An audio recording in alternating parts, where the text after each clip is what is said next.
우리가 영적인 삶을 살고 있죠. 신앙 세계에 들어왔습니다. 이 믿음의 세계에 들어와 있는 거죠. 그렇다면 이 믿음의 세계, 이 신앙의 세계, 이 영적인 세계에 내가 살아간다라는 것, 이 안에서 내가 걸어간다라는 것, 생활한다라는 것, 이 무엇입니까? 믿음의 세계 안에서 내가 살아간다라는 것, 무엇을 말합니까? 이 막연하게 예배당에 나와서 예배하고 기도하는 것을 말합니까? 아니면 이 현실 세계, 이 3차원의 시 공간의 현실에서 경험할 수 없는 신비 체험 하는 것 말합니까? 도대체 이 믿음의 세계, 이 영적인 세계, 신앙의 세계, 내가 거한다라는 것은 무엇을 말합니까? 한번 생각해 보세요. 오늘 본문이 이 믿음의 세계가 무엇인지 보여주는 말씀이에요. 한번 깊이 좀 알아보겠습니다. 자, 오늘 본문 속의 내용은요, 이 성전이 이 완공된 것을 드디어 보여주고 있습니다. 이 성전의 주인이 하나님이심을 고백하고 성전을 하나님께 드리는, 바치는 성전 봉헌식이 진행되고 있는 거죠. 유대 백성들 모두가 땀 흘려 일했죠. 헌신했습니다. 하나님을 위해서 헌신한 거죠. 하나님의 성전을 짓기 위해서, 완성하기 위해서 여러 힘든 난관과 어려움이 있었지만 모두 돌파하고 포기치 않고 땀 흘려서 열심히 일했고 또 완공했습니다. 얼마나 기뻤겠습니까? 모두가 즐거웠고, 이 본문 속의 상황은 축제의 장이었죠. 이 성전 봉헌식의 날, 잔치를 배설하는 날이었습니다. 그런데 여기서 더 깊이 생각해 봐야 할 것이 있어요. 그들의 기쁨의 이유가 단순히 이 성전이 완공된 것 때문일까? 힘들게 일해서 자신들의 땀방울의 노력이 결과가 이렇게 나타나서, 이 열매가 나타나서 결과물이 좋아서 그래서 기뻤던 것일까? 라는 것에 대해서 우리가 좀 생각해 봐야 합니다. 우리가 이들을 볼 때 여러 난관과 어려움이 있었다는 것 압니다. 모든 것들을 뚫고 이겨내어서 이 성전을 완공해서 기쁨이 있었을 것이라는 그 생각을 쉽게 할 수 있습니다. 근데 이 17절 말씀을 보면 이들의 기쁨의 이유, 근원을 좀 알아볼 수가 있는데, 에스라서 6장 17절에 하나님의 성전 봉헌식을 행할 때에 수소 100마리와 수장 200마리와 어린 양 400마리를 드리고 또 이스라엘 지파의 수를 따라 숫염소 12마리로 이스라엘 전체를 위하여 속죄제를 드리고 라고 말씀합니다. 이 속죄제를 드리고 있어요. 이 축제의 날에. 속죄제가 무엇이죠? 죄를 씻는 제사죠. 이들은요, 지금 자신들의 죄악들을 씻기 위한 속죄제 언제 했습니까? 이 축제의 날에, 기쁨의 날에 행했습니다. 여러분, 성전의 기능은 무엇이죠? 제사, 예배입니다. 예배. 이스라엘 백성들, 이 유다 백성들 예배했는데 어떤 예배였습니까? 속죄의 예배, 죄를 씻어달라는, 회개로 나아가는 예배였습니다. 이들은요, 성전 봉헌식의 첫 순서를 회개로 나아갔다는 것이죠.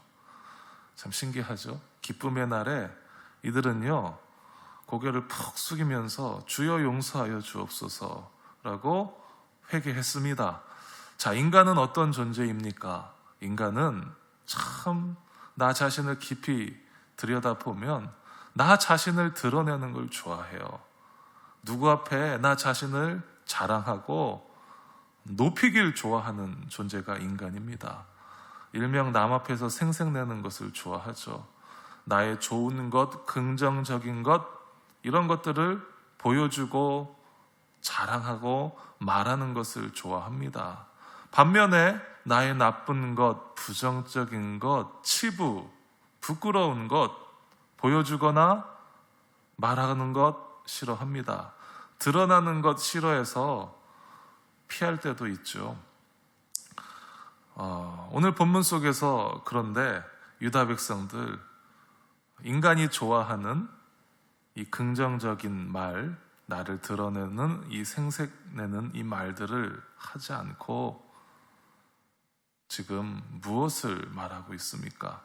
자신들의 치부, 부끄러움을 주 앞에 아뢰고 있는 거죠. 사실은 우리가 무엇을 이루었으면, 어떤 일에 대해서 업적을 이루었으면, 행했으면 하나님 앞에, 하나님 이렇게 우리가 고생했습니다. 우여곡절이 많았는데 끈질긴 집념과 노력과 땀방울로 하나님이 명하신 성전을 이렇게 우리가 완공하게 되었습니다. 하나님 칭찬해 주세요. 복 주세요. 라고 생생내어야 하는 것이 마땅한데 이들은 지금 치부를 말하고 있습니다. 이 속죄제를 통하여서 죄 고백하고 있습니다. 회개로 나아가고 있습니다. 자신들의 수고와 공로를 앞세우지 않고 자신들의 악함, 죄악, 부도덕의 모습들을 씻어달라고 하나님께 간청하고 있는 거죠. 신기하죠? 고생했는데, 힘들었는데, 정말 애썼는데 인정해달라는 말은 한마디도 하지 않고 죄악 때문에 고백만을 하고 있습니다. 자, 보세요. 이 신앙의 세계, 믿음의 세계, 이 영적 세계란 구체적으로 무엇입니까? 이 영적 세계란 오늘 나의 죄악들, 죄성, 이 부끄러움을 늘 인정하는 겁니다. 주 앞에 고백하는 겁니다. 이것이 바로 믿음의 세계입니다. 이렇게 믿음으로 주 앞에 죄를 고백하면 우리 예수님은요 가장 기뻐하세요. 나의 그 어떤 죄악도 용서해 주시고 그리고 정결케 해 주시고 무엇보다 하늘 자녀로 인쳐 주십니다. 2000년 전에 우리 예수님이 이 땅에 속죄의 제물로 오시는 거죠. 6월절에 어린 양이 되셔서 온 인류의 죄를 위해서 대신 죽으셨습니다. 그 피의 공로로 인하여서 이제 어떻습니까? 오늘 우리가 예배드리고 있습니다. 예수님 안 오셨으면 오늘 우리 양이나 소 잡았어야 해요. 그렇죠? 예수님이 흘리신 피, 단번의 희생 제사, 영원한 효력을 가진 희생 제물이 되어 주셔서 더 이상 우리가 예배 때는 구약의 제사 방법 필요 없게 되었습니다. 그러면 예배 때 무엇만 하면 됩니까? 나를 위해 죽으신, 피 흘리신 예수님의 그 공로를 바라보면서 또 감사하면서 의지하면서 나아가면 되는 거죠. 그리고 유다 백성들처럼 우리가 그래도 고백해야 되잖아요. 주님은 죄인의 친구인데 여전히 남아있는 나의 죄악들, 죄성들, 부끄러운 것들을 예수 앞에 고백해야 되는 거죠. 그래서 우리 오늘 믿음의 사람들의 예배의 첫 순서, 또 기도의 첫 제목은 회개여야 합니다. 여러분 예배당에 들어오시면 어떤 기도부터 하십니까? 늘 회개의 기도로 나아가야 되는 거죠. 예수님, 내가 이렇게 부끄러운 모습으로 오늘도 살았습니다. 이 죄악이 끊어지질 않습니다. 여전히 예수님보다 세상이 좋습니다. 이 세상을 천국으로 만들고 있습니다. 천국을 소망하지 않고 이 땅에 유한한 이 땅의 것들을 얻으려고만 하고 있습니다. 주님 저를 용서하여 주소서. 사명을 감당해야 되는데 이 땅에서 너무나 바쁘게 살다 보니까 사명도 감당하지 못하고 있습니다. 주님 저를 용서하여 주옵소서 라고 인격적인 기도, 회개의 기도로 나아갈 때 주님은 가장 기뻐하세요. 진짜 기뻐하십니다. 우리가 오늘 성경을 통하여서 유다 백성들의 이 영적인 모습, 이 믿음의 삶, 신앙생활 바라보게 됩니다. 주님이 알려주시는 거죠. 우리의 죄성은 나를 드러내고 나의 원함만을 말하는 죄성이 있는데, 그것이 첫 순서가 아니라 항상 예배당에 나오면 회개로, 속죄제로 나아가라고 주님이 말씀하시는 거죠. 목사님, 그런데 내 죄가 보이지 않아요. 저는 착하게 살고 있거든요. 저는 보이지도 않는데 어떻게 회개기도 합니까? 라고 물론 또 생각하실 수도 있으실 것 같아요. 그런데 내 안에 계신 예수의 영 성령께서는요, 어떤 분이십니까? 지금도 말할 수 없는 탄식으로 나를 위해서 중보하세요. 무엇 때문에 중보하십니까? 나의 죄악 때문에, 내가 깨닫지 못하고 있는 나의 죄악 때문에. 내 죄가 보이지 않으면 주님을 의지하면서 기도하는 거죠. 주여, 나의 부끄러운 모습들, 죄악들 깨닫게 하여 주옵소서. 내 안에 계신 예수의 영 바라보면서 의지하면서 또 간구하면 내 죄악들 알게 하십니다. 그리고 그렇게 영성이 개발되면 그냥 1시간, 2시간 기도할 제목들이 회개밖에 없어요. 눈물, 콧물 뒤범벅 되면서 회개 기도하면 주님을 알게 됩니다. 그래서 이 세상에 것들이 다 필요가 없게 되어요. 주님만 있으면 전부가 된다라는 그 고백이 나오게 되는 거죠. 그러면 예수로 행복한 삶이 되는 거고, 구하지 않아도 응답받게 되는 것이고, 내 삶이 사명자의 인생이 되는 겁니다. 이 속죄제, 영적인 속죄제, 바로 회개입니다. 이 회개의 삶, 바로 이것이 신앙의 모습이고 신앙의 세계고 믿음의 세계입니다. 영적 세계입니다. 회개로 나아가는 자만이 믿음이 있는 삶이, 믿음이 있는 존재라고 주 앞에 고백하며 또 인정받으며 나아가는 것이 되겠죠.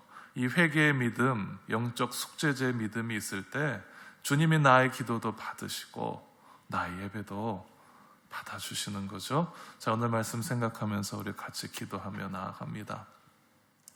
예수님, 영적인 속죄제 회개로 나아가는 나의 삶 되게 하여 주옵소서.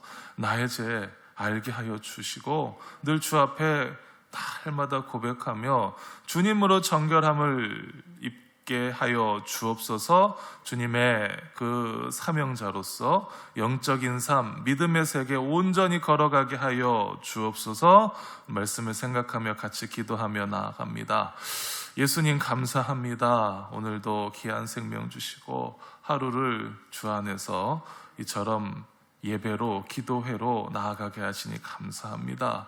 이곳에 나와 우리로 하여금 어떤 영적인 모습, 또 믿음의 모습, 신앙의 모습 살아가야 되는지 알게 하시니 감사합니다. 유다 백성들 성전 봉헌식 날 그들의 고생, 애씀, 수고 많았지만 그것들을 생색내지 아니하고 그것들을 인정해달라고 또 말하지 아니하고 여전히 그들의 부끄러운 죄악들 주 앞에 속죄제로 또 나아갔습니다. 주님께 회개로 나아갔습니다. 주 앞에 부끄러운 고백들을 하며 나아갔습니다. 주님, 이들의 모습을 통하여서 우리로 하여금 영적인 삶이 무엇인지 다시금 깨닫게 하시니 감사합니다. 날마다 신앙생활 하면서 믿음의 사람으로서 우리가 주 앞에 이 죄인된 우리가 죄악들을 고백해야 될 것들이 참 많이 있는데 그것들은 내어놓지 못하고 나의 문제들만 내어놓고 나의 소원함만 내어놓을 때가 참 많이 있음을 고백합니다. 주여 용서하여 주옵소서. 불쌍히 여겨 주옵소서. 주님, 이제 나의 모든 기도의 제목들 첫 순서, 내 모든 삶의 1순위가 회개로 나아가는 영적 속죄제가 되게 하여 주옵소서. 여전히 나의 죄악들이 보이지 않아서 또 고백하지 못할 때도 있습니다. 그때마다 내 안에 계신 성령님께서 알려주시어서 주 앞에 깨끗한 심령으로 나아갈 수 있도록 날마다 죄를 고백하고 또 주님 앞에 사함받는 그런 영적인 은총 누리며 살아가게 하여 주옵소서. 그로 말미암아 주님께서 인정하시는 믿음의 삶 살게 하여 주시고 또 사명자로서 사명 감당하게 하여 주옵소서. 주님께서 역사하여 주옵소서. 하늘의 은혜 내려 주옵소서. 감사하옵고 예수님 이름으로 기도하옵나이다. 아멘.